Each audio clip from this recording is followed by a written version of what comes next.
What happens after you kill the Dark Lord? That's where most fantasy stories stop. The throne room scene, the coronation, maybe a prophecy fulfilled. But Brandon Sanderson doesn't stop there. The Well of Ascension asks the harder question. What do you do the morning after? How do you rule a kingdom built on ash and blood? This book is slower than the first, it's more political, and it's often seen as the weakest of the Mistborn trilogy. And yet it's my favorite. Today I'll unpack why this book works so well for me, even with its flaws. Hey everyone, welcome back to the channel. Today we're diving deep into The Well of Ascension, the second book in Brandon Sanderson's original Mistborn trilogy. Now, before I get into it, let's set some expectations. If the Final Empire felt like Ocean's 11 meets epic fantasy, a slick, fast-paced heist story with a twisty plot, this one slows everything way down. Instead of breaking into the palace, the characters are stuck defending it. Instead of pulling off a daring coup, they're trying to hold the center while enemies close in from all sides. And here's where readers tend to split. Some people love that slower, heavier, more thoughtful tone, and some people bounce off of it completely. Well, I'm in the first camp. For me, this book is where the characters and themes hit their stride. So, without spoilers, the Lord Ruler is gone. The Final Empire has collapsed, and suddenly the crew finds themselves running the very kingdom they toppled. That premise alone hooked me. So many fantasy books end with the rebellion winning. But Sanderson says, no, let's sit with the aftermath. Let's see how messy, complicated and thankless it actually is to govern. Luthadel, the capital, is under siege from multiple armies. Political alliances shift constantly, and the people are restless because food is running low and the city is one spark away from collapse. And this is not a book of constant action. It's more like a pressure cooker. And that slow burn tension, for me, is what makes it so compelling. So this is where the Well of Ascension shines for me, the characters. But for me, Finn, the main character, is by far the weakest part of the Well of Ascension. Her story keeps circling the same insecurities. Doubt, mistrust, and whether she belongs. And it often feels repetitive. And I know this is meant to show her vulnerability, but compared to Elend's political growth and Sazed's depth, her chapters dragged. Finn is the protagonist of the trilogy, but in this middle book she is easily overshadowed by the others. And so this is where Elend for me grew into one of my favorite characters. In book 1 he's kind of the charming book is noble, and here he is thrown into the role of king. Unprepared, idealistic and constantly challenged. And the book forces him to ask, how do you lead with integrity in a world built on lies and brutality? Watching him wrestle with philosophy and real politics made his chapters some of the most rewarding of the series. And then there's Sazed. Honestly, he's the heart of the trilogy for me. And in this book he embodies themes of faith, doubt and knowledge in a way that's surprisingly moving. Whenever he's on the page, The story slows down in the best way. You get perspective, reflection, and this quiet sense of wisdom.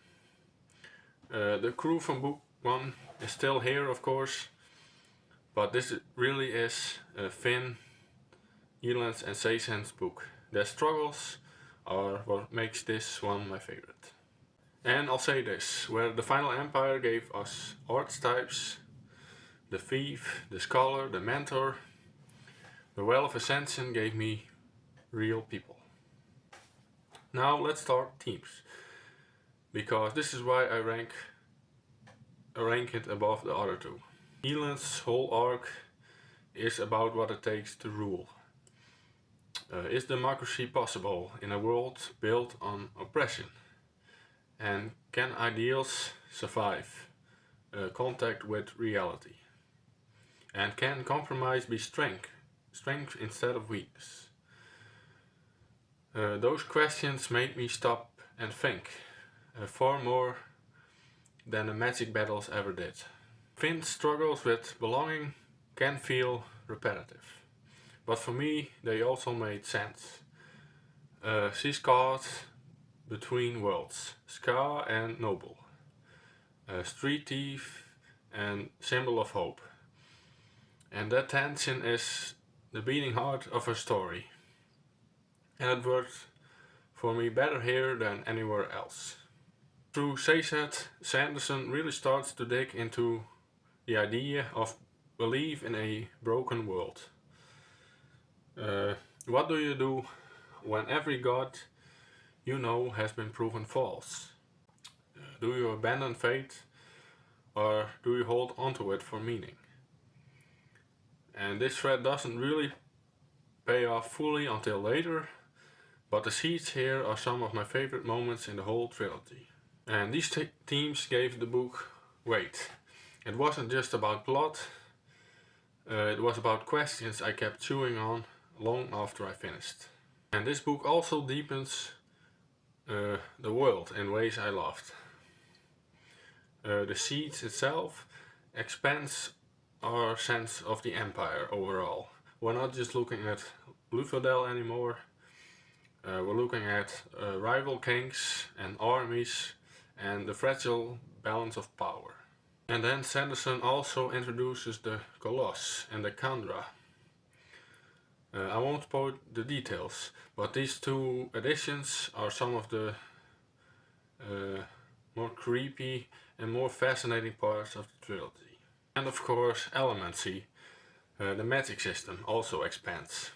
There are new metals, new uses, but what I love most is how powerless magic feels against the real problems. You can't push coins at hunger, and you can't burn metals to make people trust you. And that contrast makes the tension sharper. So let's break it down in strengths and weaknesses. So why I loved it and why it's my favorite of the three. First, the siege tension. That slow tightening of the noose made every chapter feel urgent. Elend's political arc, which is thoughtful, frustrating, and ultimately satisfying. And Sazed's philosophy and heart, easily the strongest thematic thread in the trilogy. And the expansion of the world, with eerie, unforgettable creatures. Here is why it stumbles. First off, the pacing, especially in the middle, where the meetings and the political debates can feel repetitive. And of course, Finn's arc. She's the weakest part of the book. Her doubts and mistrust loop in ways that some readers find tiring. And her romance subplot just doesn't feel convincing. Compared to Elend and Sazed, she feels overshadowed. And if you came here expecting another heist like book 1, you just won't find it. But here's the thing, these so-called flaws are exactly what made it richer for me. The slow pace gave me time to sit with the themes. And the lack of constant spectacle made the payoffs land harder. So, why is The Well of Ascension my favorite Mistborn book? Because for me it's the one that lingered. The Final Empire woke me with its structure and world building, and The Hero of Ages, the third book, tied everything up in a big dramatic finale. But The Well of Ascension was the one that made me think, and the one that gave me characters wrestling with power, fate and belonging, and the one that left me reflecting long after I closed the book. It's slower, it's heavier, and it's not for everyone, but for me it's the most rewarding. That's my spoiler-free reward of The Well of Ascension. Let me know what you think. Is this also your favorite? Or do you find it the weakest of the trilogy? I know this one divides readers more than any of the others, and I'd love to hear your thoughts. And like always, thanks for watching, and until next time.